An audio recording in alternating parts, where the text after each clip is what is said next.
best way you're going to deal is let the boards get together and do what's best for the country. Do you think you can do that if the president says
That's what I was asking about.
On your screen, Senator John Tester of Montana, one of the Democrats selected to the Conference Committee on Homeland Security spending for 2019 and border security funding as well. President Trump tweeting this morning, quote, "They're wasting their time if they aren't discussing or contemplating a wall or physical barrier." The majority leader in the House, Steny Hoyer, responded to that saying, "Our answer is the same. We're in negotiations. I think they're going to be good faith negotiations." Senator Blunt there, one of the Republican senators, along with Dick Durbin of Illinois. Senators are here. They are likely waiting for their House companions to come to the room. The House is in a series of votes right now on the House floor. When they do come, there will be 6 House Democrats and 4 House Republicans, mostly from the Appropriations Committee, as negotiators on this conference committee, gather for the first time.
We're waiting for the start of the first House-Senate conference meeting on border security. They'll figure out the spending. Their assignment is to figure out their spending for the remainder of 2019 for the Department of Homeland Security, and also to iron out border security issues, including requests from the president for a border wall request of $5.7 billion. What we're likely to see today is opening statements only from each of the 17 members of the conference. There are 7 from the Senate and 10 from the House. The House itself is in a series of votes right now, so things are delayed just a bit. Most of the senators in the conference have gathered in the room and will stay here live on C-SPAN 3.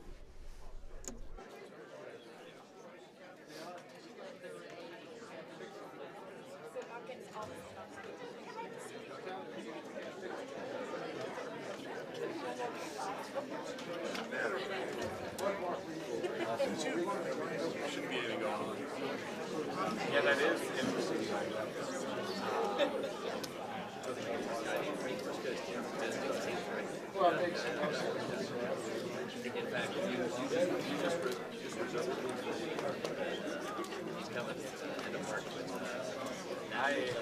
Listen, you were right on why we were going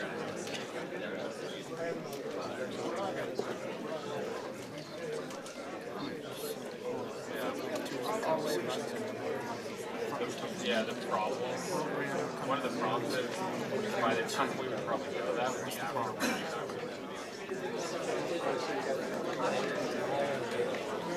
Yeah, but that's a point.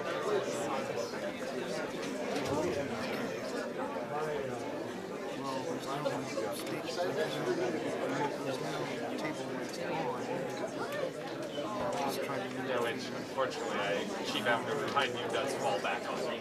Yeah,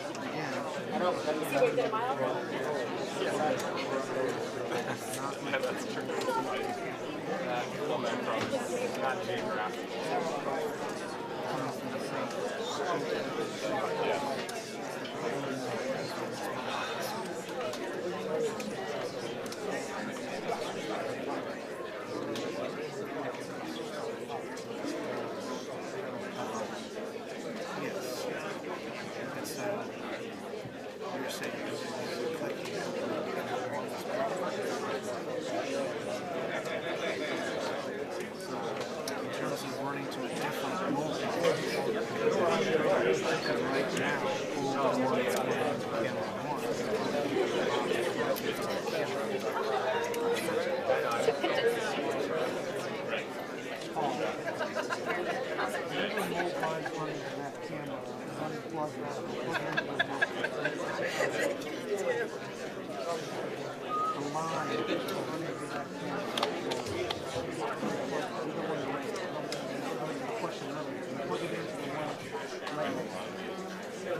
Sorry, sir.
Glad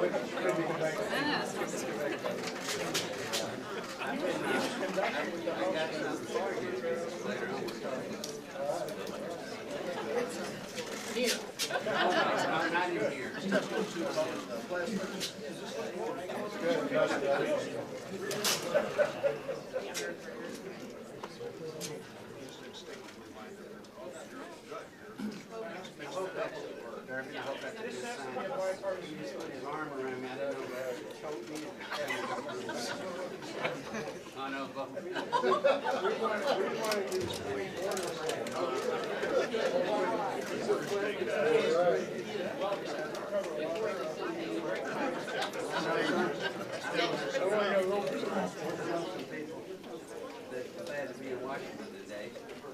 She'll be back during that cold weather. Yeah. He's always cold. What about the cold?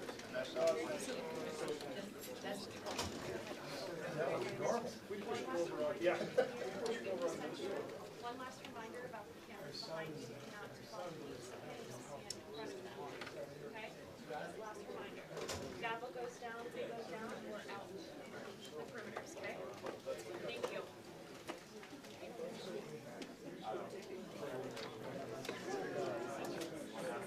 We've got a big background section front lawn in the back.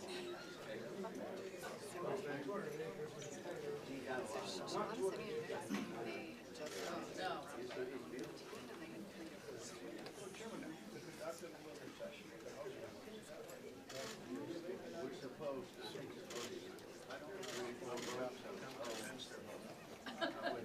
Shannon, are in your house voting? The house Yes, is sir, voting? the House is voting. Yeah, Shalonda said they had to read. If we could unilaterally handle this today. No, we don't.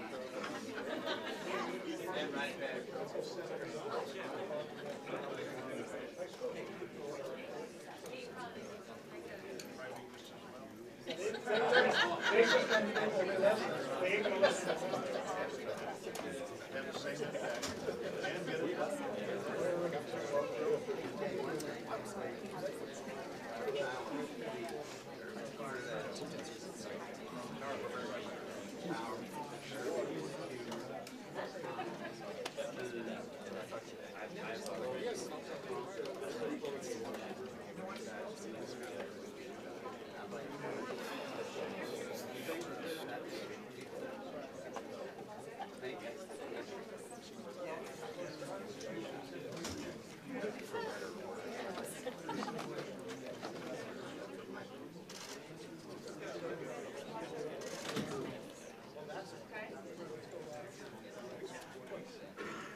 See you there.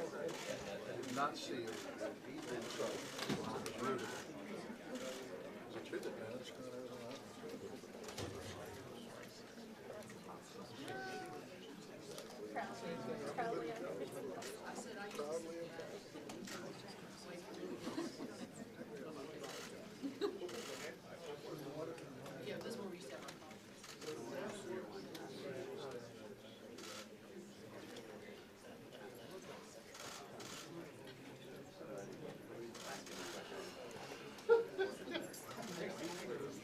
Thanks for your confirmation. I see. Here we go. You guys. All aboard. There's a message here for us. Yeah, I got it.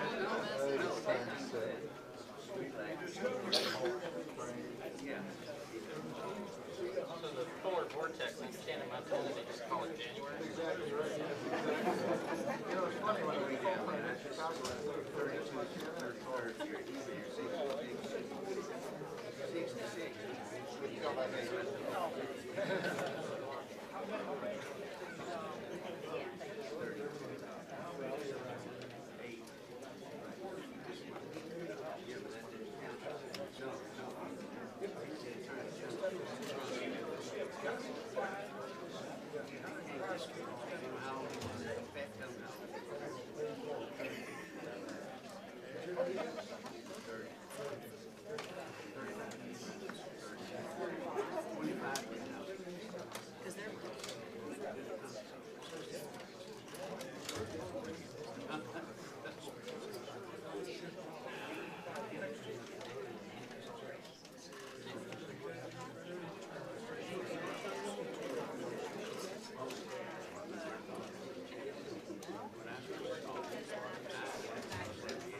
This House Senate conference meeting obviously delayed a bit. They had planned to start at 1:30 Eastern, but their votes in the House that are still going on, they're voting on a measure that would increase the salaries and wages of civilian federal employees by 2.6%, and those votes could continue for another 10 minutes or so. The session today is an opening session of the conference committee that is set to discuss and come to agreement on Department of Homeland Security spending for 2019 and border security as well. As we wait, we'll show you some of the comments from senators as they came into the meeting room just a short while ago.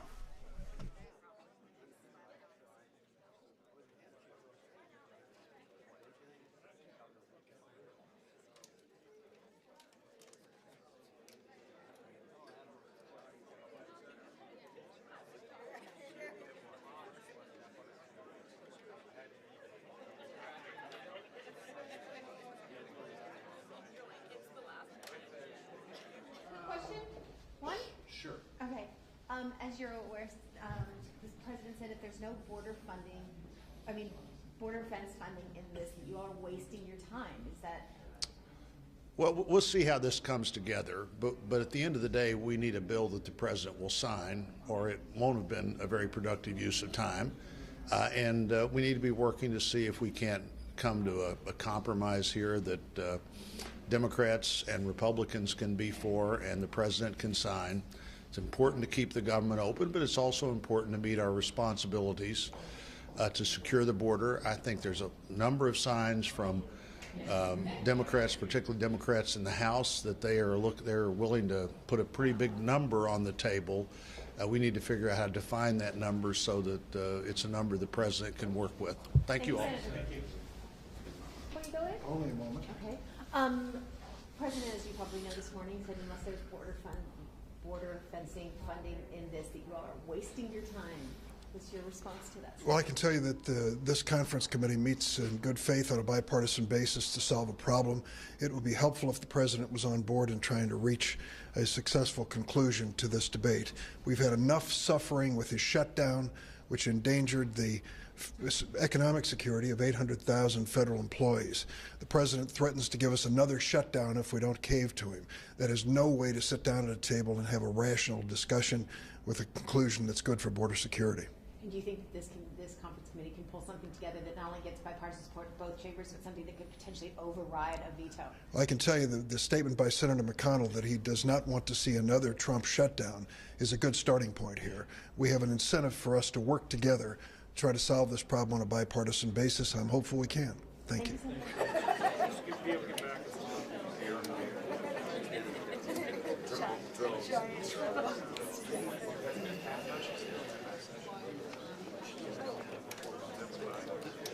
Oh, it was like on the level with her office. So does the House not know they're not supposed to do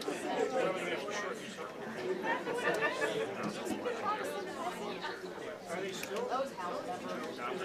They're voting. I was there for 14 years. You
The President, the Speaker, and Schumer and McConnell, do they want to bring some other issues in? Sometimes the broadening of the scope helps because it brings more issues in, helps move things. When you say comprehensive though just now, did you mean comprehensive as opposed for border security for that piece? Or for everything?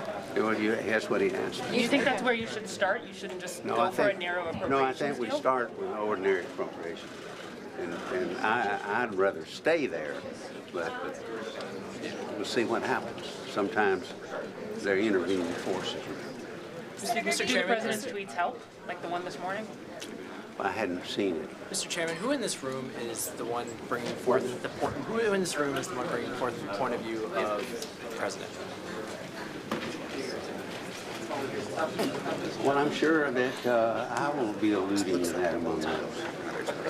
I mean, will you be? I mean, does the President have a representative on this conference today? Well, we represent the Republican side of the deal in the Senate. The President is a Republican president. Okay.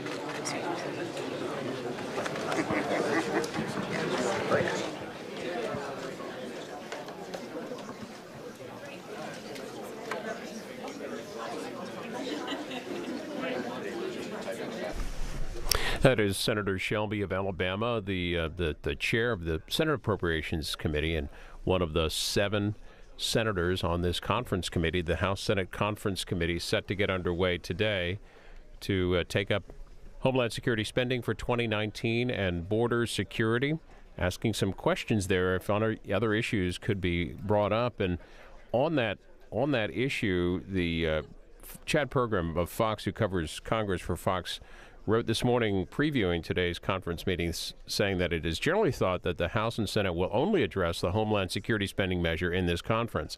However, he writes, it's possible they could reopen the other 6 spending bills if that's a way to forge a broad agreement. Hypothetically, he writes, House Democrats could ask for more spending in an area outside of DHS to meet their priorities in exchange for GOP increases in border security. That's from Chad Pergram. Again, the 17 members of this conference committee will gather. Opening statements are expected today. They are waiting for their House colleagues as votes wrap up on the House floor on a bill that would raise civilian pay in the federal government by 2.6%. That final vote coming up shortly, but all of the senators, as so it appears, have gathered for the conference meeting.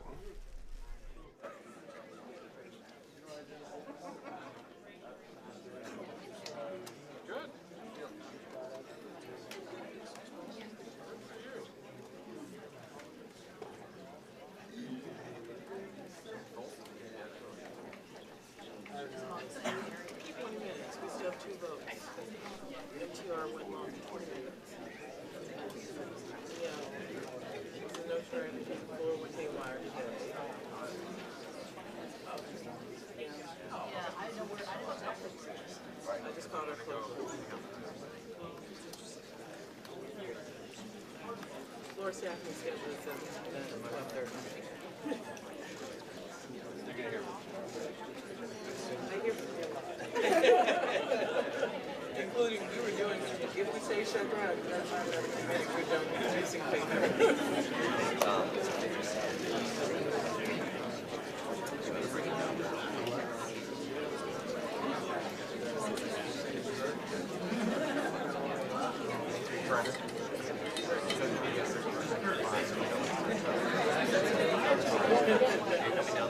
Please.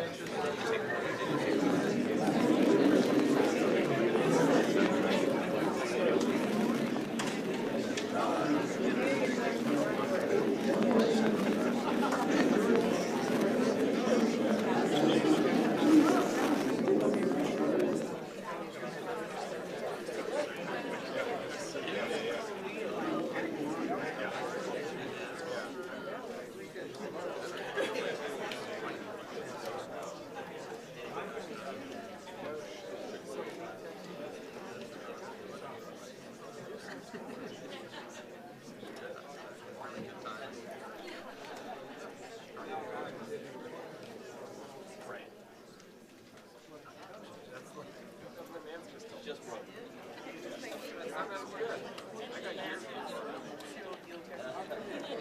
didn't hire me, did you hire me? Well, There's a lot of material there to work with there.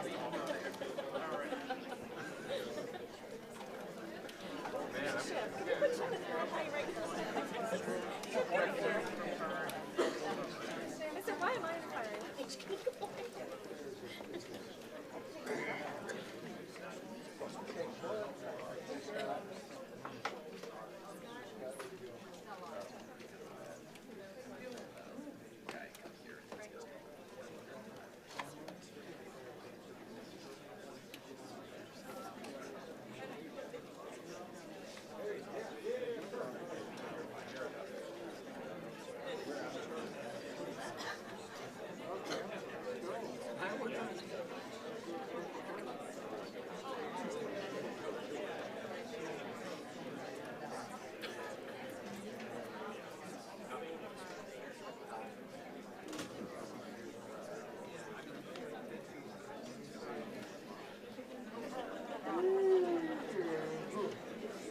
Boxing, round 7.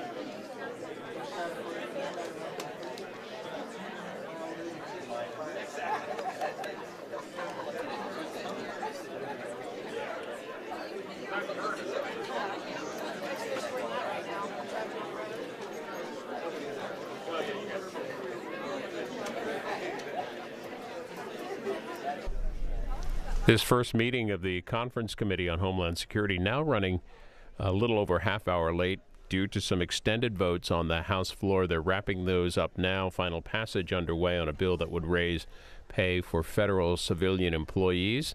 The House finishing up its work for the week. The Senate is also in session this afternoon. But this meeting of the 17 conferees, 7 from the Senate, 10 from the House, was scheduled to get underway at 1:30. As you can see, many senators have gathered, and they're waiting for their House colleagues to arrive as well. And a meeting that's probably going to go about 2 hours or so. We'll see opening statements from the chairs and subcommittee chairs from appropriations. Natalie Brandweather, former KING reporter, tweeting this about John Tester, who we saw moments ago, ahead of the border conference meeting, said, quote, fencing is probably going to come up, and I think as long as it's part of what we analyze as actually making the southern border more secure, I certainly don't have a problem having that debate. That from Senator John Tester, one of the conferees this afternoon. Live coverage here on C-SPAN 3 as we wait for them to get underway.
said he would, so the trees that were strapped down.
They're going around with sunglasses and shorts.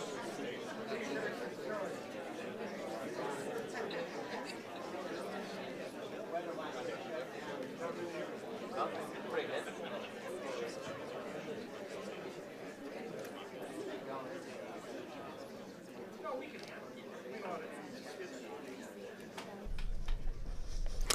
The Conference Committee on Border Security and Homeland Security Spending for 2019 was scheduled to get underway about 40 minutes ago, 1:30 Eastern. They've been waiting for the House to finish its series of votes. The House has just approved a measure that would increase federal civilian pay by 2.6%. Writing about that, the Washington Post reporting that chances of a 2.6% pay raise are uncertain, as it was unclear if and when the Senate would act on the bill. Congressional aides, they write, say the pay raise will probably have to be settled as part of the ongoing negotiations. When the government reopened, President Trump announcing it would be through February the 15th, and the committee resolving the differences on Homeland Security spending. That's their mission anyway. Again, all of the senators are here, and they're waiting for their House colleagues to finish up the vote and arrive for the conference, which will include opening statements from members and likely run about 2 hours or so.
My statute is part-time. Me and Vincent was my statute is part-time, but I do it full-time. I do it all. Well, I just this week we're moving just south of Shore Acres, like the sheriff moved out, so now the sheriff is attached to the courthouse.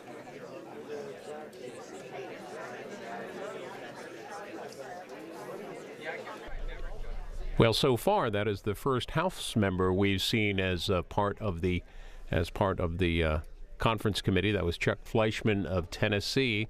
Again, they're waiting for all of the House members for the conference committee. There's 17 in total, 7 from the Senate, 10 from the House, and the House is just finishing work, voting now on a resolution condemning government shutdowns. That should be about the last vote for the afternoon and for the week in the House.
The conference meeting will now come to order.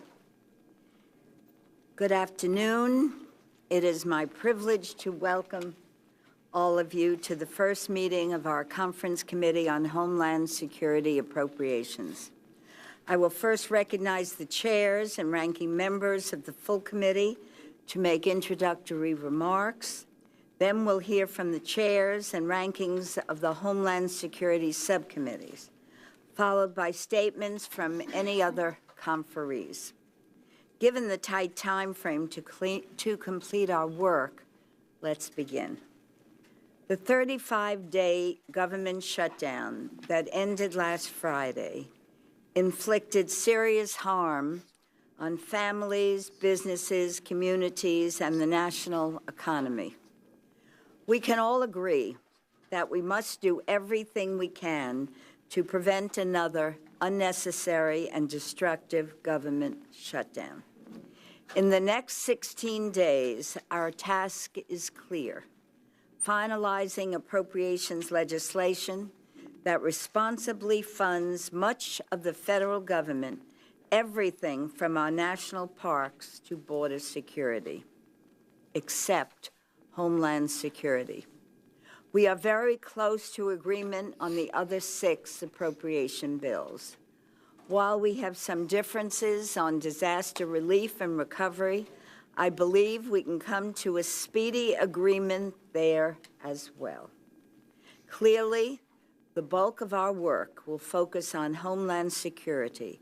Along with my Democratic colleagues, I'm ready to work in good faith to write a Department of Homeland Security bill that funds smart, effective border security.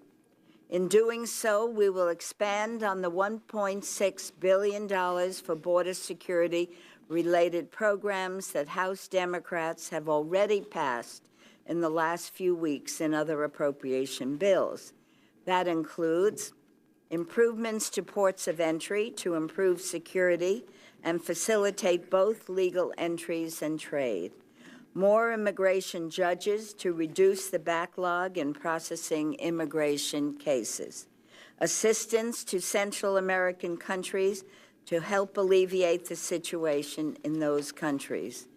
To further secure the border, we should focus on proven solutions like equipment at ports of entry to detect drugs and new technology between ports of entry to detect unauthorized crossings, more aircraft and vessels to help Homeland Security agencies patrol our land borders and U.S. waters, resources to meet the unique humanitarian needs of migrants, especially children and families.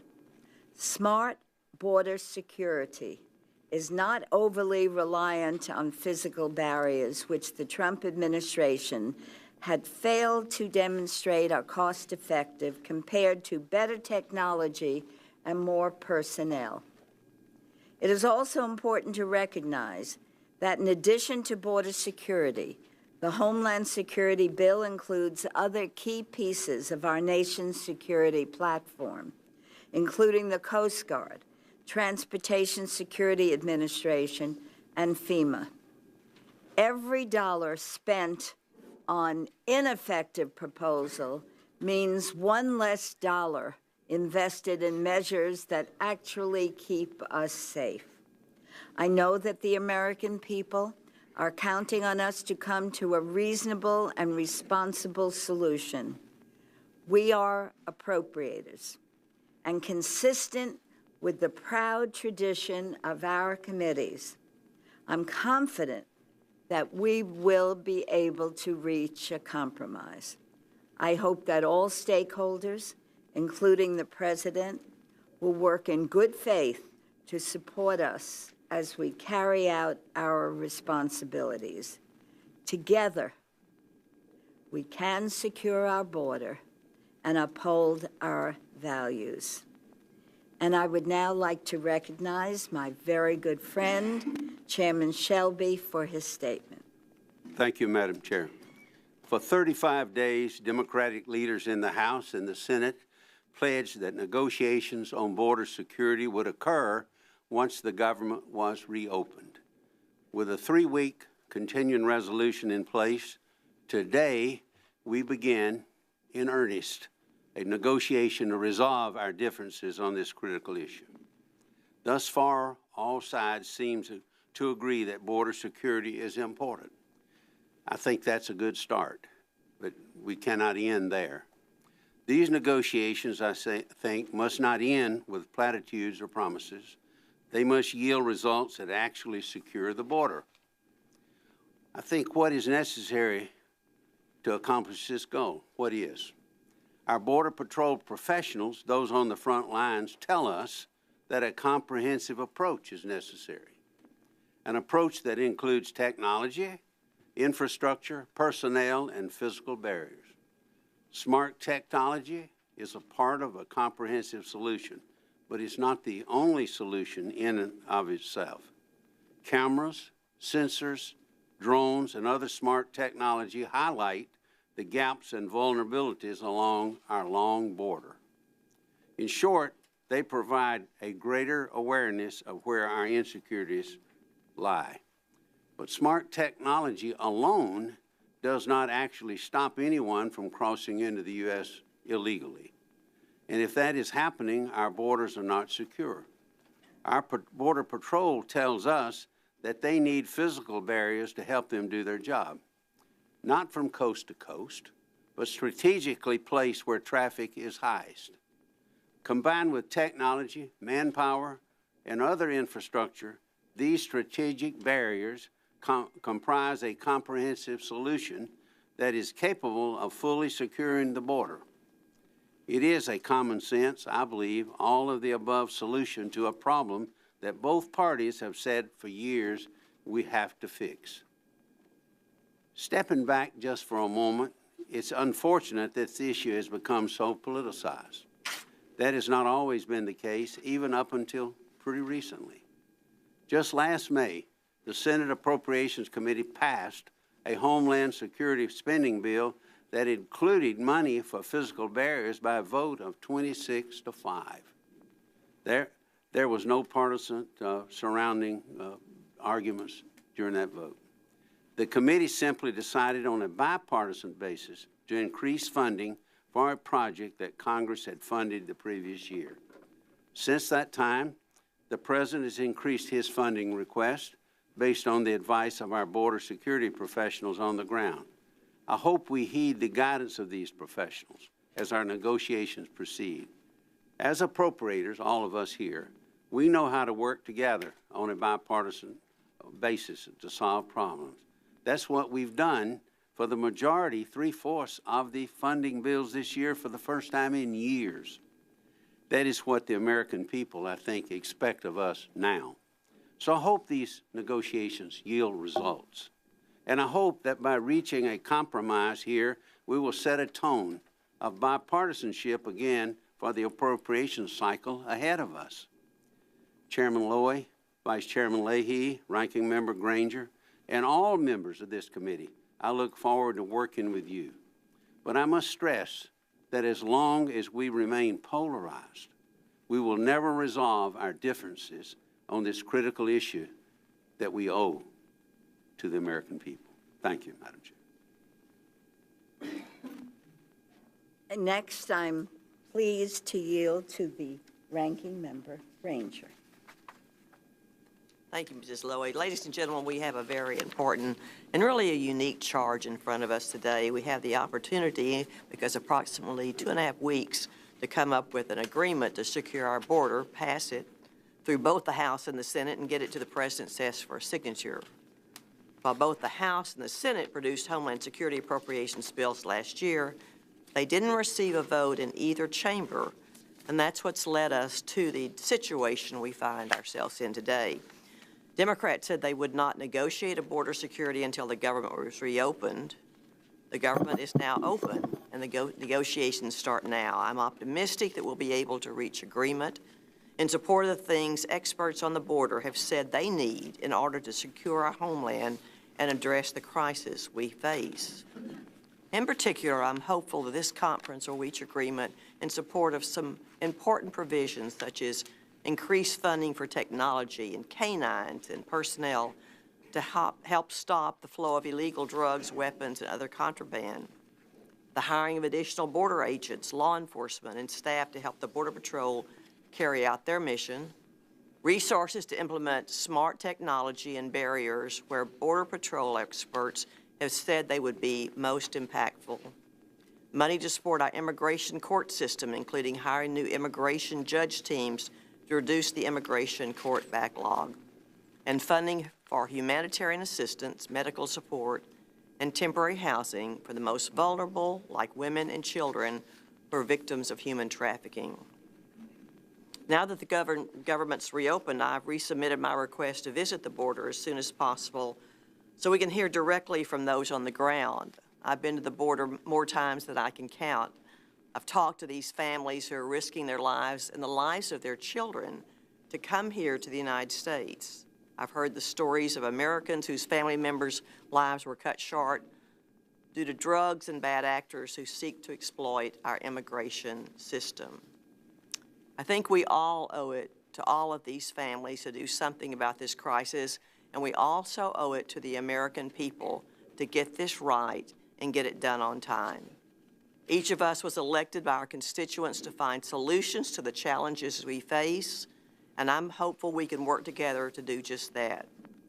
But hard work starts today, and I'm honored to be leading the negotiations for the House Republicans. Thank you, Madam Chairman. Thank you. And I'm very pleased to yield to my friend, the Vice Chair, Leahy. Thank you very much, Madam Chair. And I thank you, and I thank Ms. Granger, and I thank Senator Shelby for your comments. I think if several of us in here in both parties could just be let alone, we could get this solved very quickly. I mean, we all are glad the 35-day shutdown has come to an end. We're glad the Appropriations Committee can get to work, try to come up with something that makes sense for all the American people. We can reach a bipartisan agreement, fund our government, secure our country and our borders. But our choice of how to allocate American taxpayer money must be grounded in reality. We need to address problems with solutions rooted in facts, not merely rooted in campaign rhetoric. We need solutions that honor America and honor our American values and who we are as a nation.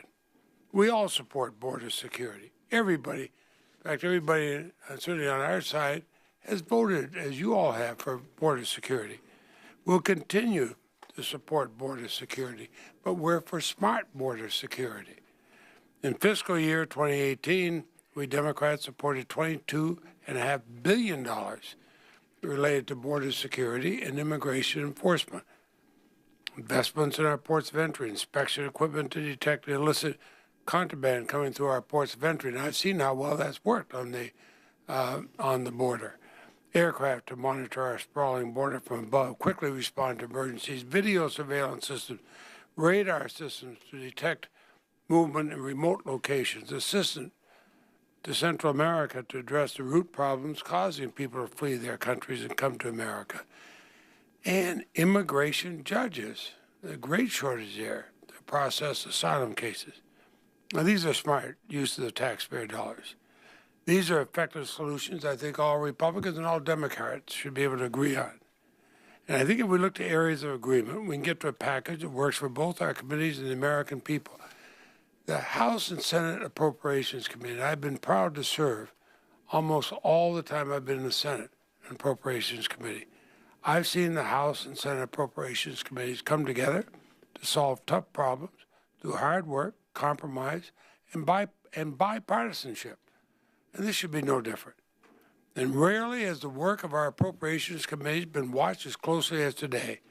The American people want us to get our job done. The Constitution says in Article 1, Section 9, no money shall be drawn from the Treasury, but in consequence of appropriations made by law. That's our responsibility. We don't cede it to any other branch of government. So I am delighted to work with my longtime friend, Chairman Shelby, Chairwoman Lowy, who we've known for years, Ranking Member Granger. I've worked with all of you in the past in different matters. We've come together. And all the conferees here, we can reach an agreement for the American people. We must reach an agreement for the American people. Thank you, Mr. Chairman. Thank you. Now we will hear from the Homeland Security Subcommittee chairs and ranking members. Chairwoman Roybal-Allard. Thank you, Madam Chair. I am pleased we are able to get to work on finalizing a full-year funding bill for the Department of Homeland Security. The proposal I presented will be the basis for the House Majority position for this conference. Based on a holistic analysis of the country's most acute vulnerabilities, the proposal is balanced across the mission areas of the Department. It advances a smart and strong border security posture while staying true to our core values as Americans. Our responsibility is to prioritize funding for the department within our funding allocation. Nothing can be considered in a vacuum. More funding for one priority means less for others. The issue is not only that the President is proposing to spend $5.7 billion on border barriers. It is that there are serious Homeland Security vulnerabilities for which we will have no funding if the President gets his request. My proposal avoids this imbalance by including funding to address those vulnerabilities. The vast majority of drug interdictions occur at the ports of entry, not between the ports. That is why my proposal funds 1,000 additional customs officers at the ports of entry to facilitate trade and travel and to interdict smuggled drugs and other contraband. It pays for new imaging technology at the land ports of entry to ensure all commercial and passenger vehicles are scanned for drugs and other contraband prior to entering our country. And it will help ensure more vehicles leaving the country are scanned for smuggled weapons and the proceeds of drug sales. It makes large investments in reducing the backlog of critical repair and improvement needs at Border Patrol stations and ports of entry. Between the ports of entry, it provides significant investments in cutting-edge border security technology to improve situational awareness and operational control. Technology investments are also made at mail processing facilities to interdict fentanyl and other opioids shipped through the international mail. Significant new investments are also made in the CBP and Coast Guard fleets of aircraft and vessels. This includes the procurement of the first Coast Guard heavy icebreaker since the 1970s. There has been a lot of inaccurate rhetoric about a security crisis at the southern border, which can be addressed only by spending $5.7 billion for new miles of border barriers. The numbers of migrants crossing our southwest border are at historic lows.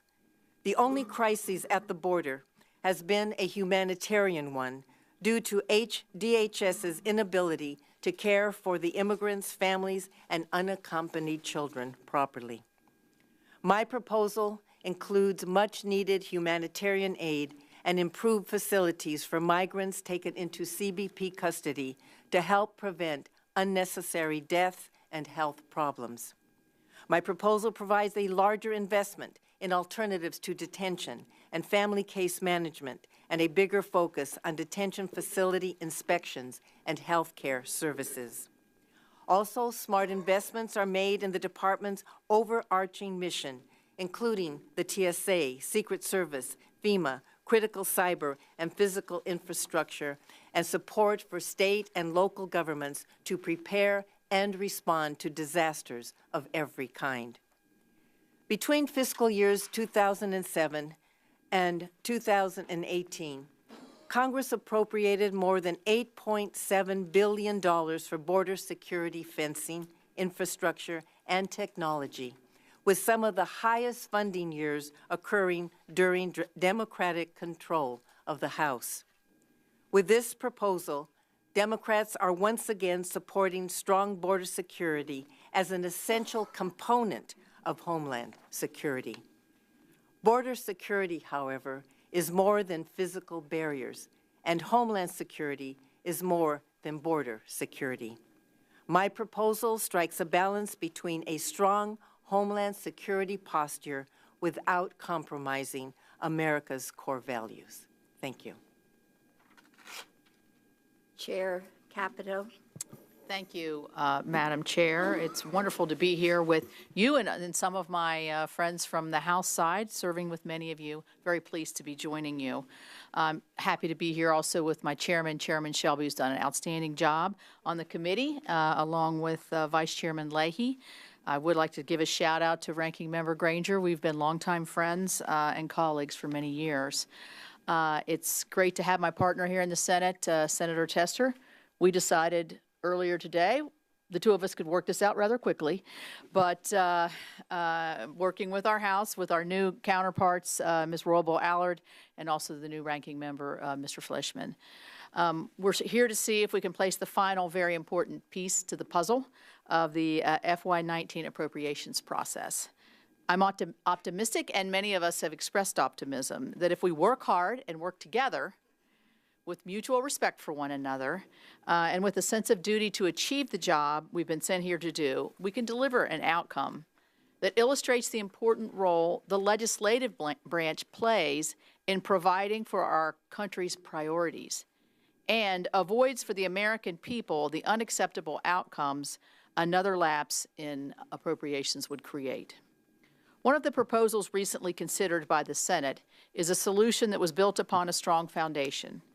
Senator Tester and I laid that foundation last June when our bill advanced through the Senate Appropriations Committee on a broad bipartisan vote of 26-5. Of the senators seated on this conference committee, 6 of the 7 of us voted in favor for the Capito Tester bill. We are still working on Senator Durbin. Good luck, huh? But both the House and Senate Appropriations Committees embrace the idea that we produce legislation one time a year, and hopefully every year, that reflects very careful choices and compromises based on the most recent and accurate information that we have. That's what we're here to do today. Build on the work we've already done in a thoughtful and informed way. The situation at our border, as we've all acknowledged, has been changing. Both the data we receive and the law enforcement professionals we talk to are telling us that very fact over and over. To respond to these changes, they are asking us for increased investments across the spectrum of border security and immigration enforcement, more technology, more personnel, and more infrastructure, including physical barriers where it makes sense.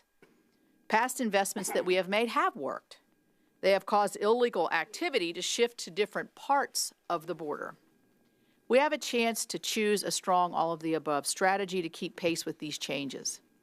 Making that choice should not be political. We also have to keep up with the other changes that the Department of Homeland Security faces, whether we're talking about maritime security, transportation security, cyber security, disaster relief, or the missions of the Secret Service. We appropriators are charged with making smart, up-to-the-date choices, and that's why the work of this conference committee, in my view, is so very important. It may be the last best chance we have during this process to apply the significant knowledge that we all have around these tables to make these important decisions. Some people say reaching an agreement is a steep mountain to climb, but I'm from the mountain state, and I embrace that. So to Chairman Lowy and Chairman Shelby, and the rest of the members of this committee, my message is simple. I'm ready to go to work with all of you to deliver a product that reflects the priorities of the men and women of the Department of Homeland Security, as well as the serious and thoughtful insight of those of us who have been chosen to this task. Thank you. Thank you. Ranking Member Fleischman. Thank you, Madam Chairman. Chairman Shelby, thank you very much for being here today, and I welcome you and all of the Senate appropriators. Madam Chairman, thank you. Ms. Roble-Allard, thank you so much. I look forward to working with you. The American people are watching. Each and every one of us are elected, some in congressional districts, some in statewide in your role as United States Senators. When I go into schools and I talk with school children, many times I'm asked questions about our great republic. And I always leave my conservative Republican philosophy at the door because in order to reach those students, I want to be able to explain what we're about in a way that is nonpartisan to honor our great republic. And I look around this room, I see a lot of friends, and I thank each and every one of you so far because we talk about where we want to go, and the tenor is so important, and I thank each and every one of you for your very civil tone. I think that's very important. But as we explain to the American people what we do, we are elected to our respective bodies, but we are selected to the Appropriations Committee. And that's a very special committee.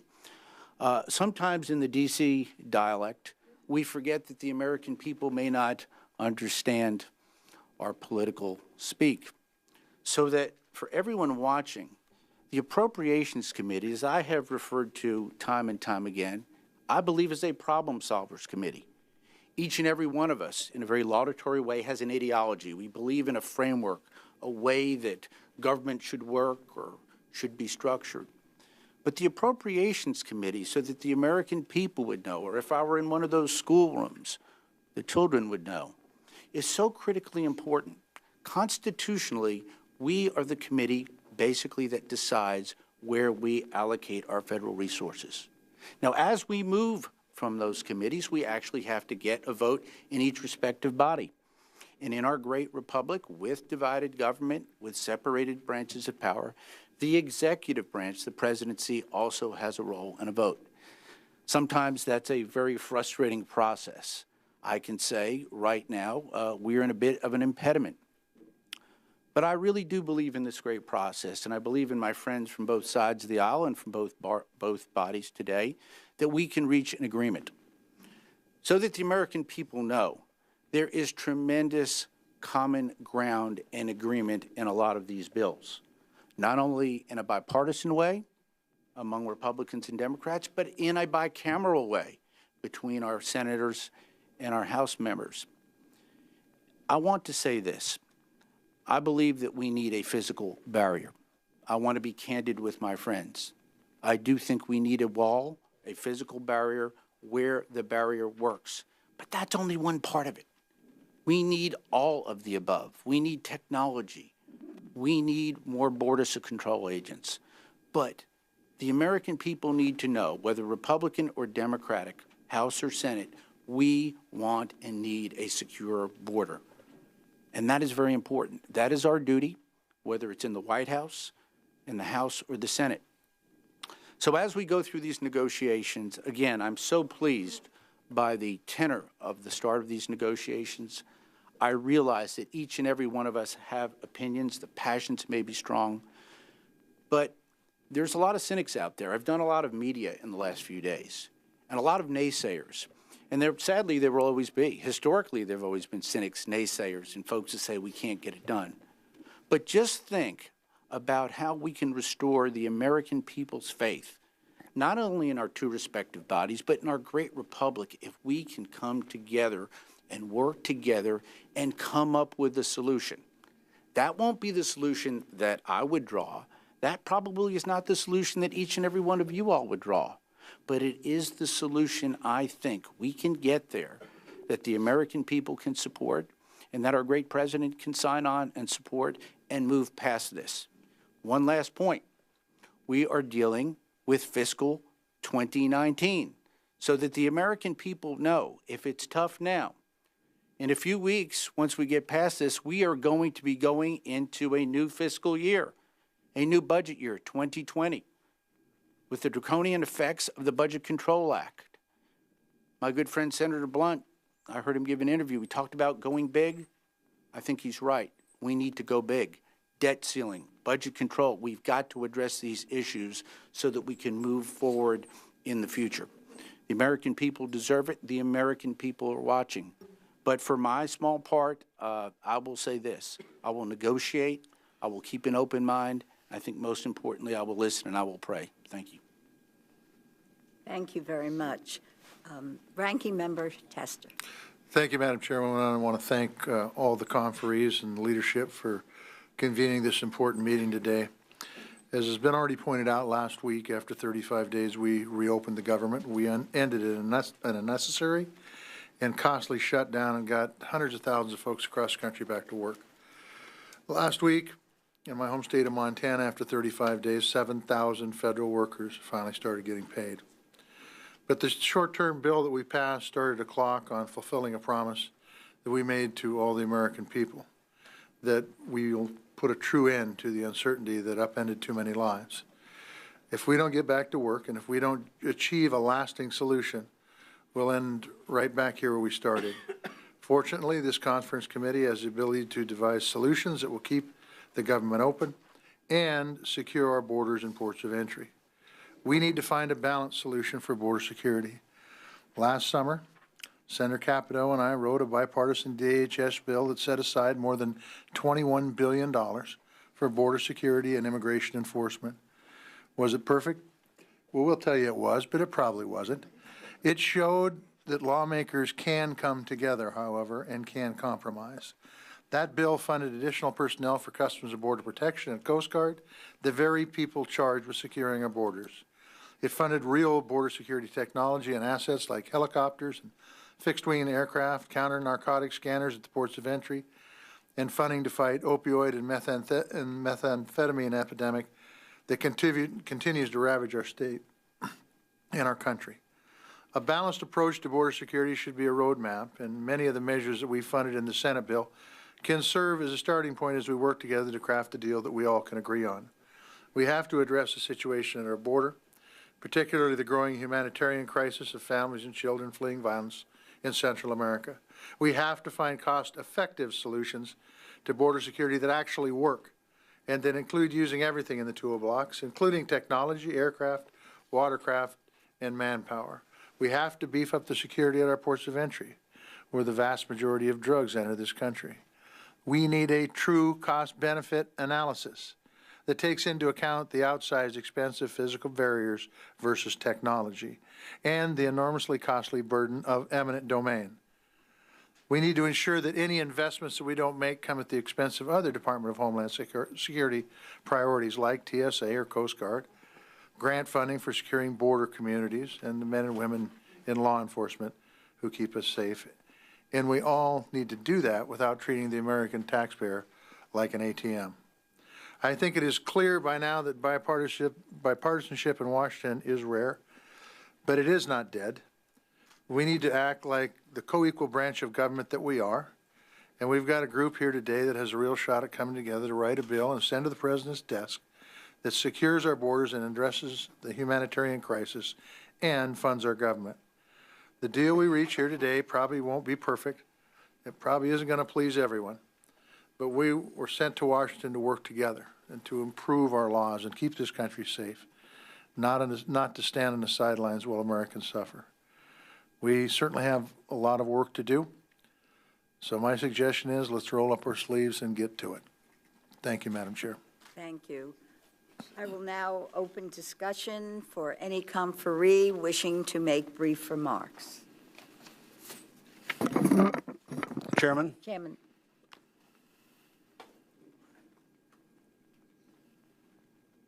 Who is first? Chairman Price. Thank you, Madam Chairman. I'm pleased to join colleagues, fellow House and Senate appropriators, to take on this task. I'm coming to the task as a former chairman of the Homeland Security Appropriations Subcommittee in the House. And the years that I served as chairman, 2007 to 2010, were critical years. During those years, colleagues may remember, Congress worked together to make bipartisan investments in border security and technology, which included hundreds of miles of pedestrian and vehicular fencing along our nation's southern border. As part of that effort, we required the department to provide careful segment-by-segment analysis, cost-benefit analysis, asking such questions: is this proposed barrier the most cost-effective way to secure the border at this point? How much measurable impact do we buy with one kind of investment versus another? We also required environmental impact studies, community impact studies, often required that a segment of barrier be relocated to protect a community college in one case, to deal with the disruption that ranchers, other landowners would otherwise suffer. Now, we're often asked, what has changed since those years? Well, a good bit has changed. First, conditions on the border have changed. Because of the work we did years ago, we've already built almost 700 miles of fencing on our nation's border. Whatever the President may say, it is far from an open border. Meanwhile, the number of undocumented migrants crossing our border or attempting to cross remain not at alarming highs, but at historic lows. Secondly, we also have a very different type of migrant, a very different mix of migrants coming to our country. In 2008, we had an influx of single migrants crossing the border looking for jobs and employment opportunities. Today, we're increasingly dealing with people who are fleeing humanitarian crises in Central America. They're actually proactively seeking out the Border Patrol. They're turning themselves in. A fence is irrelevant to their situation. Thirdly, there's a different mix of border security needs and available technologies, particularly regarding our port of entry operations, our Coast Guard operations. We must explore those thoroughly.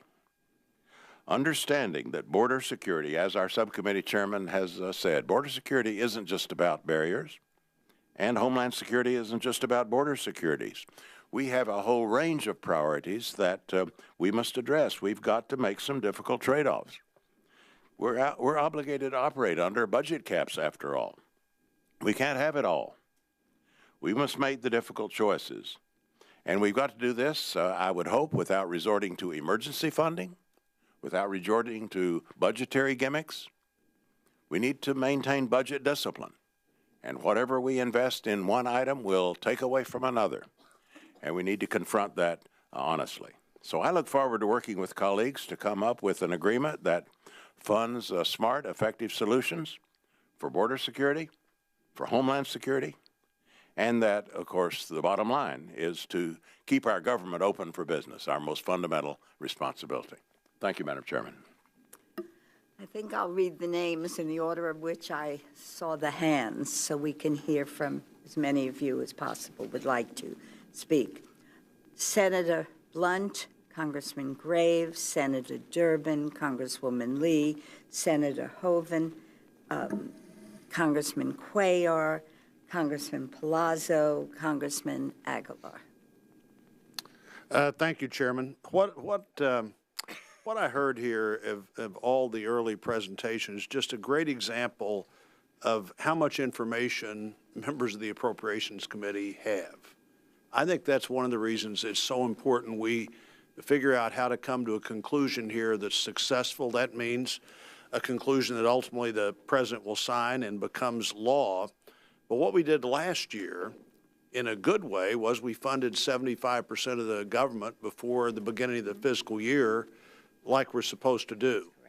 And when we saw that happen, I just think that produces a much better result than what we'd seen in the previous years, where at the end of the day, you have the two House leaders and the two Senate leaders and somebody from the White House trying to do everything after the fiscal year has already begun, afraid to share that information with anybody outside the room, because once you break the code, then everybody wants to know about everything, and that is just, nobody is well served by that. The leaders aren't well served by that. The country's not well served by that. Sending these big bills, one big bill to the President, nobody's served well by that. I do think that what we are able to do here in this conference, and by the way, remember how when we used to have conferences all the time instead of the rare maybe once a year. I think we had one conference last year, maybe no conferences the year before. In this conference, to remind people that the Appropriation Committee really does matter.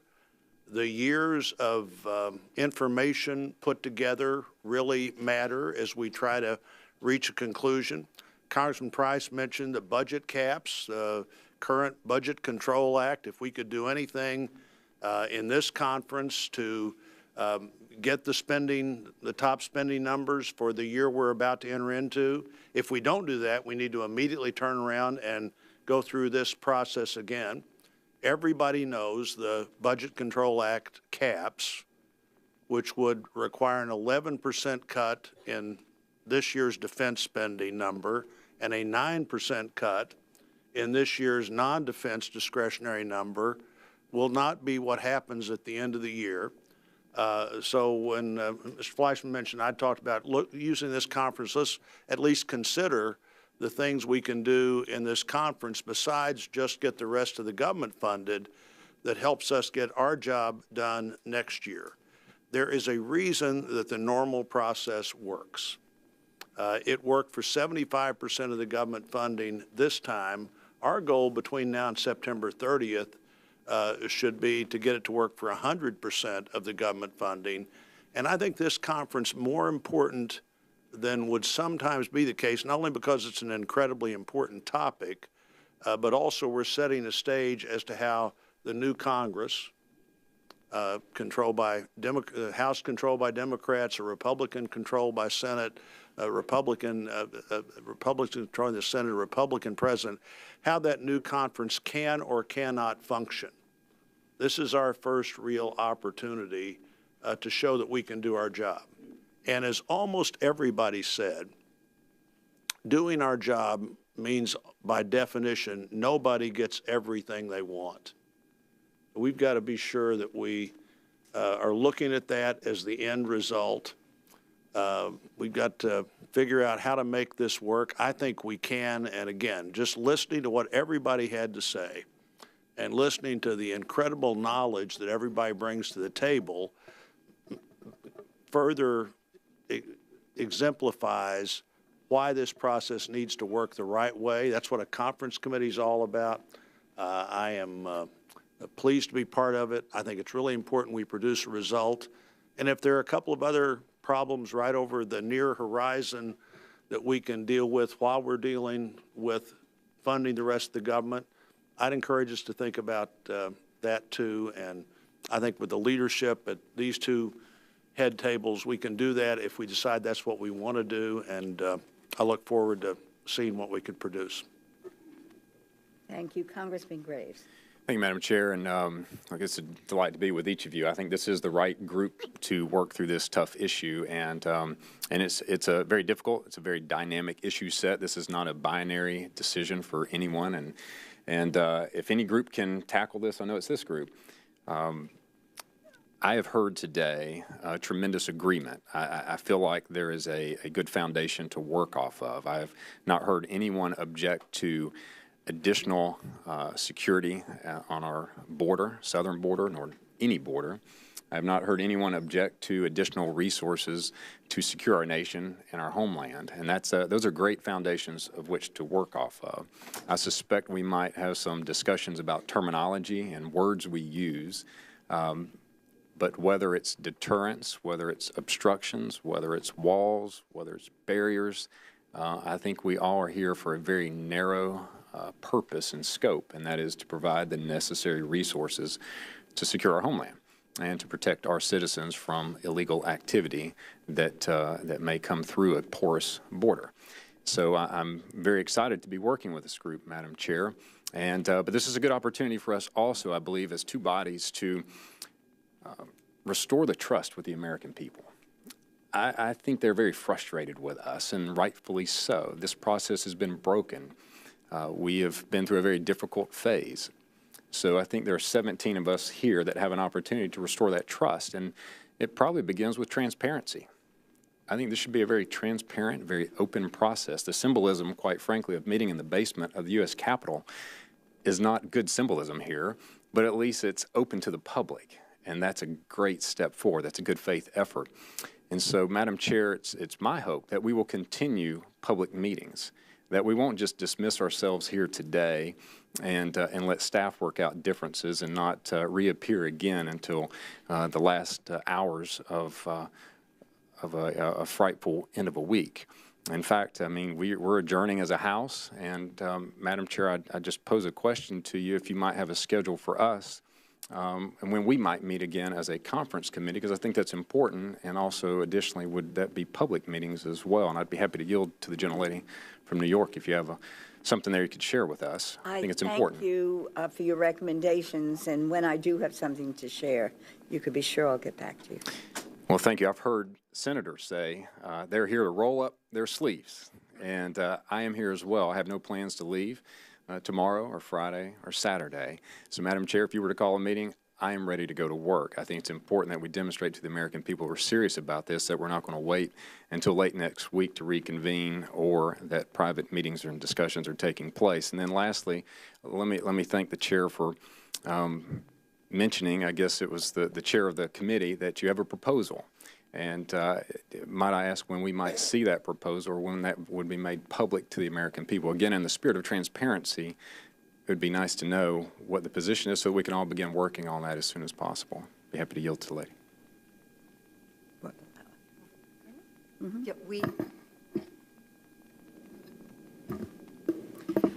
we're working on that proposal, finalizing it, and we will let you know exactly when we're finished with that.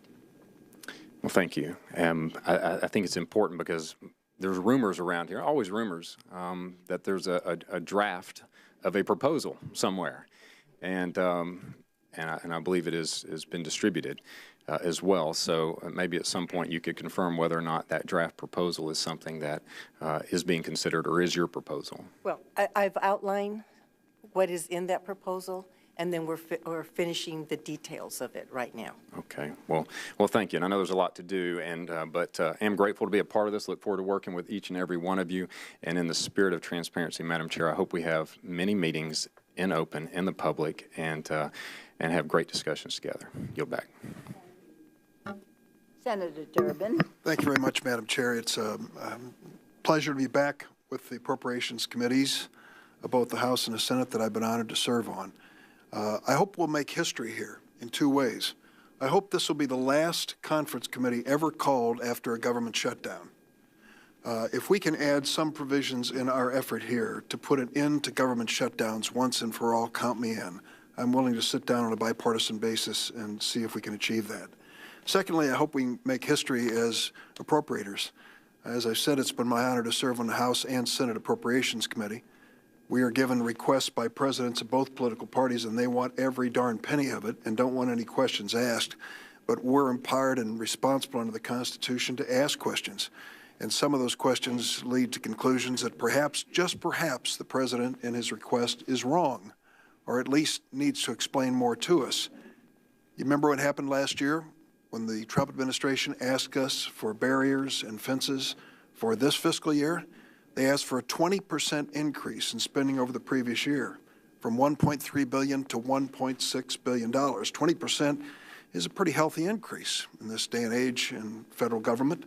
But we're now facing a new request that was handed to us in January the 6th by the president.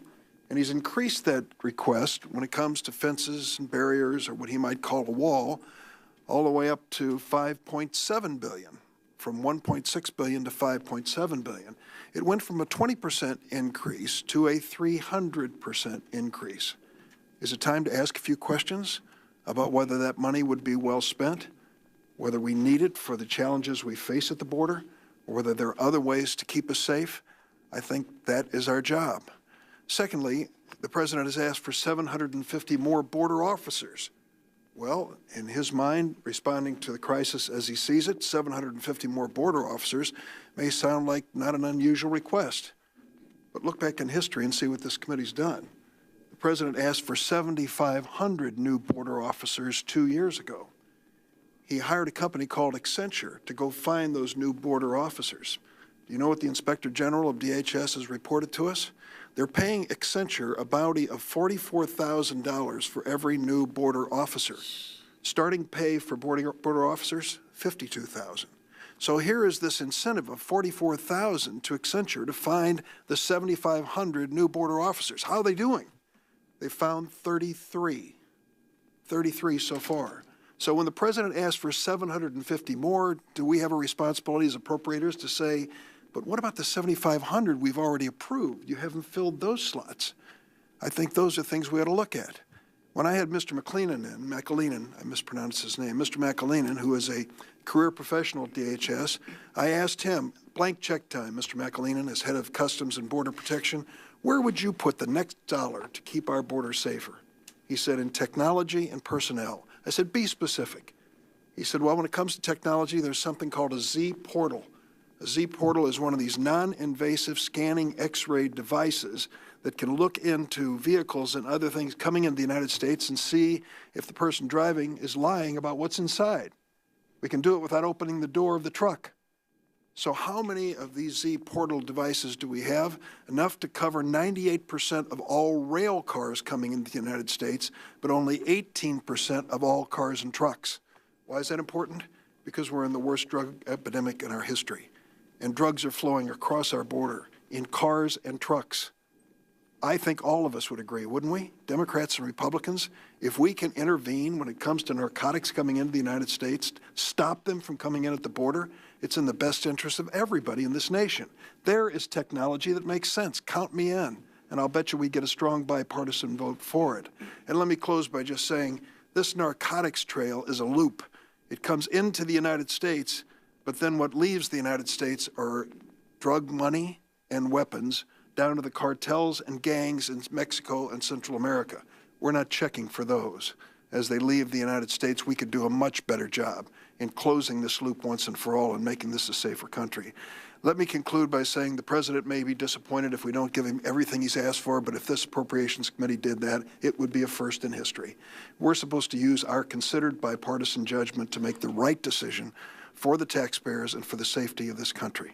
If the choice is between shut up or shut down, we've got to do our constitutional responsibility and avoid a shutdown and make sure we take a careful look at every president's request.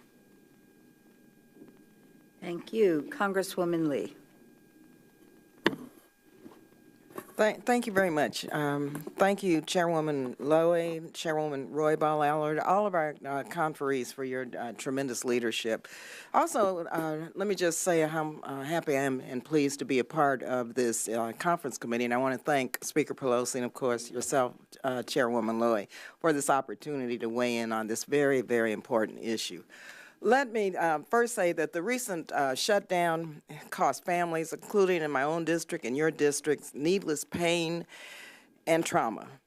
And I have heard from my constituents, like families in the Coast Guard and federal workers who I've met with, like you have, who feel like this shutdown was, quite frankly, a slap in the face. These are vital national security personnel and public servants who were put in a horrible and untenable position. And even though we have a temporary solution and resolution, temporary, families are still wondering if they will be able to count on future paychecks to pay the bills, feed their kids, and keep a roof over their heads.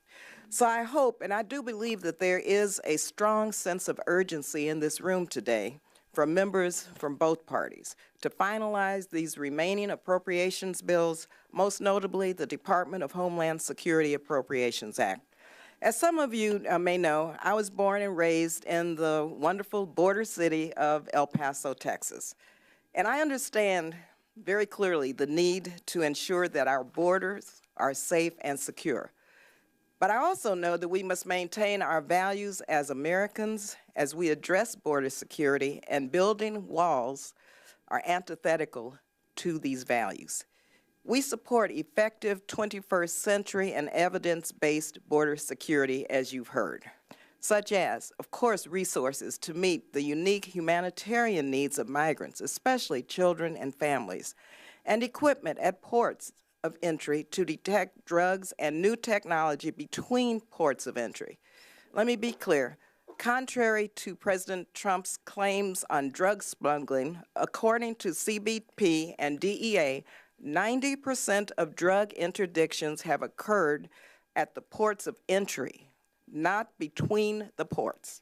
And building a wall would be useless and a waste of taxpayer dollars, since this won't even stop the majority of drugs coming into this country. But in addition to prioritizing border security, we must remember that the Coast Guard and FEMA are also important to our national security. And they would be significantly harmed through budget cuts if Congress funds the President's $5.7 billion in wall funding request. I want to be sure that Coast Guard families, for example, like the ones I've met with, are fully supported in this bill.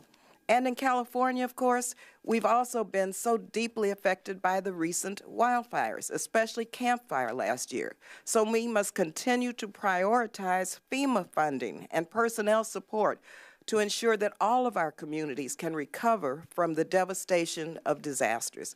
And so it's my hope that moving forward, we will be able to work together through this conference committee to address these key priorities. And Madam Chair, I'm recalling my very first conference committee was when Senator Byrd was chair of the Senate Appropriations Committee, and he truly believed in the power of both sides coming together in a bipartisan way to resolve all of our country's serious issues. So thank you again very much, and thank all of you. Thank you. Senator Hoeven. Thank you, Madam Chair. Thanks to you and also Chairman Shelby. Look, we've got to come to a border security package. We've got to figure it out. And if we can get that done, I think we can get these remaining appropriation bills done and fund the government through September 30th. There's a lot of bipartisanship in those bills. Compromise means both sides have to get something they need, right? Both sides have to be able to say, okay, we got something out of this agreement. The components of border security are people, technology, and a barrier. And everybody has voted for all three. We've all voted for all three: people, technology, and a barrier. Under President Clinton, 61.6 miles of barrier. Under President Bush, almost 500 miles of barrier. And under President Obama, 136.4 miles of barrier. So as we talk about our different parties, we're all saying, hey, we need a good border security package. Everyone has said that. Some people talk about technology. Some people talk about maritime, boats, and so forth. Some people talk about people, Senator Durbin. Some people talk about the need for a barrier. The point is, to get to an agreement, we've got to have all three in there. I, too, talked to Commissioner McAleenan, who's head of the Customs and Border Protection, does an outstanding job, career professional. I asked him, I said, what should we do in terms of figuring this out? And what we talked about is listen to the professionals. Let's listen to the professionals. For example, he mentioned to me the head of the U.S. Border Patrol, Carla Provost, 24-year professional, career professional, 24 years with Border Patrol. Before that, she was with law enforcement. She's out there every day with her people on the line, putting their well-being on the line to protect us. Now, why don't we just ask her? Why don't we bring her in here, or bring in Kevin? Let's bring in the career professionals and say, what do you need to do your job? Doesn't that take the politics out of it? So let's just ask them. Because I'm pretty sure what they're going to tell us is they're going to say, look, we need more barrier in the right configuration, in the right places. We need people, and we need technology. And if we fund their priorities and work with them to make sure they spend the dollars as well as possible, we'll have a solution. So that's my strong recommendation, Madam Chairman. Mr. Chairman, is let's get those border security professionals, the career people from Customs and Border Protection and U.S. Border Patrol, and let's listen to them. You know, this is part of keeping them safe while they're out there doing their job, keeping us safe. Thanks, Madam Chairman. Appreciate it. Thank you. Congressman Cuellar. First of all, we want to work with you and some of my former colleagues also, and Senator Tester, and I feel very optimistic as an appropriator. I know we can work this together. But let me give you just my perspective as, I think, the only member from the border that represents the border. I drink the water, breathe the air. I'm there. I don't just go visit for a few minutes and then say, I've seen the border. Let me give you the state of the border when it comes to trade and tourism first. Every day between U.S. and Mexico, there is $1.3 billion of trade. Every day. That's over $1 million every single minute. Trade is very important. It touches everybody's states when we talk about trade. Mexican visitors consist, out of every 4 visitors that we get in the United States, 1 is from Mexico. A couple years ago, we had almost 19 million Mexicans that came over that spent over $20 billion. Hotels, restaurants, name it, they come in and spend a lot of money. So again, it's a dynamic place that we're at. Crime on the border, let me say that my hometown of Laredo is about 4 or 5 times safer than Washington, D.C. I'm not talking about the politics. I'm talking about FBI stats on rape, murder, assaults, and crime. The national crime rate is about 5.3 murders per 100,000. Laredo's 3.84 murders per 100,000, lower than the national crime rate. Any other border in town on the border will tell you the same thing. Washington, D.C. is 16.7 murders per 100,000. I'm going to mention some cities, but please excuse me, gentlemen, ladies. Mobile, Alabama, 20.1 murders per 100,000. Charleston, West Virginia, 20.50 murders per 100,000. Chattanooga, Tennessee, 17.3 murders per 100,000. Fort Worth, 8 murders per 100,000. 2 cities in my district, Roma and Rio Grande City, are among the 12 safest cities in the nation. They're right on the border in my district. Now, I you know, we talk about drugs. If you want to stop drugs, where do the most drugs come in? I think everybody said that. Ports of entry. You build a wall, they're going to go through a port of entry. Look at the drug case happening right now in New York. What do the bad guys say? We're going to go to port of entry. We're going to use cars. We're going to use vehicles. We're going to use trains. We're going to go through ports of entry or the U.S. Postal Service itself. So you can put a wall, but look at where they're coming in. Those X-ray portals, we have them in Laredo. They work. You can get an 18-wheeler. And by the way, Laredo handles 15,000 trailers a day. 15,000 trailers a day. And therefore, we need the latest technology that the commissioner talked about.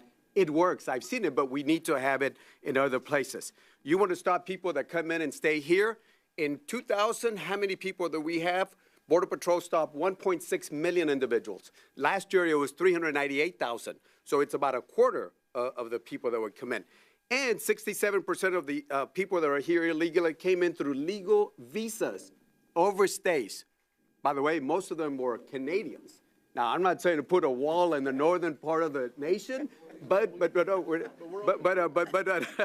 I'm just saying this, you got to look at where people are coming in. Natural borders, if you would, allow me to show a little, and I know this is not usual, but let me show you. In Texas, Texas has 1,200 out of the 1,954 miles with the U.S.-Mexico. We have, for example, what they call in West Texas, Hertz District, God's Wall. 200, 300 feet of barrier there. That works right there. And if you look at it, the rest of it, we got in my district, for example, in the area that I just pointed out, we have a river that doesn't run straight. So basically, if I would be allowed, Mexico, the U.S., this is a river right here. So if you put a wall right here, the way they want to do it, you take away from eminent domain. People that have owned property for years and years and years. And if you look at this over here, usually Border Patrol will put up, they'll go up to about a mile into the territory because you can't flood the areas. So that means you're giving up. So if you have cattle, where are they going to drink water unless if you have a pond? Or if you have wildlife, anybody go hunting deer, where are they going to go drink water? So we have to look at it. Now notice this green vegetation here, over here. We got to go back to the basics itself. It's called carrizo cane. And I don't know if anybody knows, it's an invasive plant that grows higher than this ceiling right here. And if you look at there, there's a Border Patrol inside that invasive cane. It's bad for it because it sucks up so much water from the river. At the same time, it'll grow 18 to 20 feet high. You can't use cameras. You cannot use sensors. If you have airplanes or drones, it's going to be hard because they'll hide in there. Border Patrol wants to clear that invasive cane. And I've talked to the Mexicans. I don't want to speak for them, but they've said, we'll work with you. We'll work with you and clear the other side and the U.S. side. So you open up the river. You can put river roads there. You can put cameras, sensors, drones, cameras, aerostats, and we can provide them what they need. Now, finally, let me talk about cost effectiveness. On the average, this is on the fencing that we've added, 654 miles. I think last time there were mainly levee walls. I think 33 miles total, 25 and 8, 33 miles. So if you add 654 and add 33, that gives us, if once this 33 miles are built, 687 miles. To meet President Bush, the Fence Act, all we need is 13 miles, and we meet what the president asked. We can't keep moving the goalpost over. But on the average, fences cost approximately $25 million per mile. $25 million. You add 1 mile of technology, compare it, $1 to $2 million. $25 million, $1 to $2 million for technology. And if you ask every single patrol chief, and I've asked them this in appropriations, Bush, Obama's, Trump, including Trump's, how much time does a wall buy you? They all have said, quote, a few minutes or a few seconds, depending who wants to cross over. Tunnel, catapult, put billions of dollars, I'll buy you a $100 ladder, and I'll take care of that wall quickly. Anybody see the CBP video last week where they had 110 Central Americans who were just jumping over with the fence. They had a ladder over there.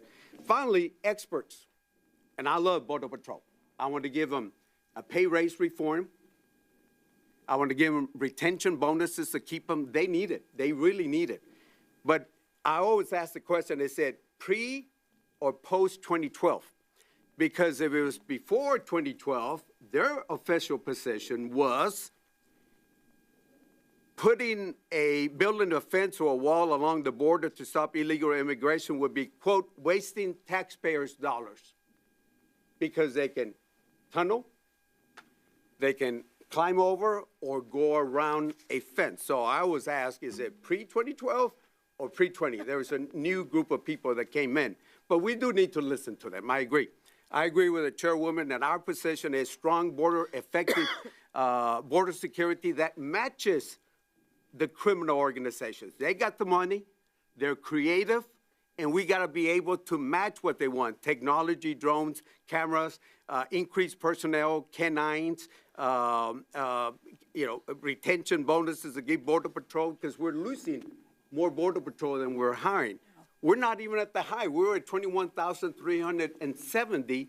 Right now, we're 22 below. And when we talk about judges, we've been working on judges for about 4 years. We've been adding judges. Problem is, right now, we got about 484 judges, but we only got 426 courtrooms, so we need courtrooms also. Finally, let me just say this. The proposal that we have is multifaceted. We do it, and I think we can work in agreement. Thank you. Thank you. Congressman Palazzo. Thank you, Madam Chair.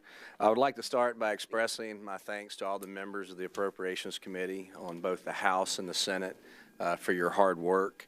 And while I believe we should have loved to have finished consideration of the bill prior to the end of the 115th Congress and avoided the partial government shutdown, I know that everyone around the table is ready to put pen to paper and to avoid a second shutdown and come up to a solution that we can all accept. Let's make no mistake, the American people are watching us. Heck, the world is watching us to see if we can come together and govern responsibly and work towards a solution. And at the risk of repeating much of what has already been said, in my mind, we have 3 goals to achieve. And although the details may differ between us right now, I hope we can come to a consensus. We must secure our border. We must address the humanitarian crisis at our border, and we must keep the government open. I believe that we all have come here in good faith and feel confident that the solution is here. We, as the elected officials of this country, must be willing to find that solution. And Madam Chair, before I yield back, I would like to just expand on what Senator Hoeven said. You know, I think it'd be a great idea to hear from the professionals, have them, the lifetime professionals, people on the front lines that know this issue better than anybody in this U.S. Congress, and hear from them. But if we can't get them to come to us, why don't we go to them? Why don't we go to the border and see firsthand? I know Congressman Cuellar, Laredo's on my list, and see firsthand. And I'd hope the chairwoman would approve such travel and do it sooner than later, so we can get to the people's business. So with that, I yield back. Congressman Aguilar. Thank you so much, Madam Chairwoman. It's an honor to serve on this conference committee and to have an opportunity to work with my colleagues on both sides of the aisle in both chambers to address critical issues affecting the Department of Homeland Security. We have an opportunity before us to build on and improve our national security through a bill that will come out of this conference. One of the best ways to improve security along the border is through the use of technology. Last Congress, I had the privilege of negotiating a bipartisan border security compromise with our Republican colleague from Texas, Will Hurd. The compromise had broad bipartisan support and called for an evidence-based approach to border security, an assessment of what's actually needed, which is what I'm hearing all of my colleagues talk about, to secure each linear mile on the southern border, because each mile is different, as Senator Tester mentioned. The evidence has shown us that a coast-to-coast border wall is neither practical nor effective towards securing our borders. We've seen that walls can and will be tunneled under, cut through, or scaled. We cannot focus on archaic solutions in order to address this very modern problem. Technology works for securing this border. The fact of the matter is that our law enforcement officials along the border are not currently equipped with the technology they need to effectively secure and stop drug smuggling, as Senator Durbin mentioned. We need to ensure that we have the capabilities needed to scan more vehicles at ports of entry, rather than the 1.3% of privately owned vehicles and 17% of commercial vehicles that are being scanned today.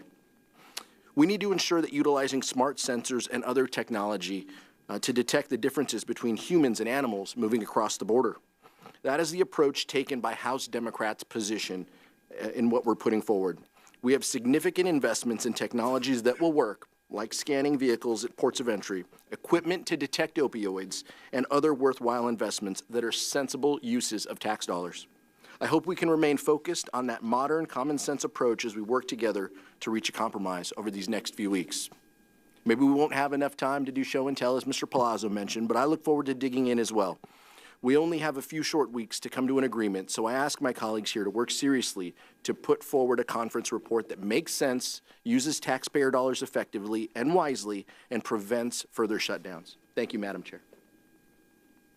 Thank you.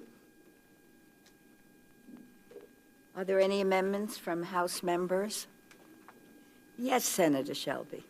Madam Chair, I just want to say that I think everybody's spoken here, I hope, at the beginning today, that we can work together. I think this has been a good start. We've got differences, but we can bridge these differences.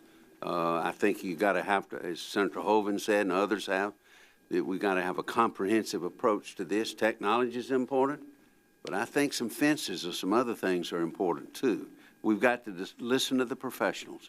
We've got to do this. We can't make a decision up here. We've got to get what works and what will work and get this job done. And I believe you will work toward that end.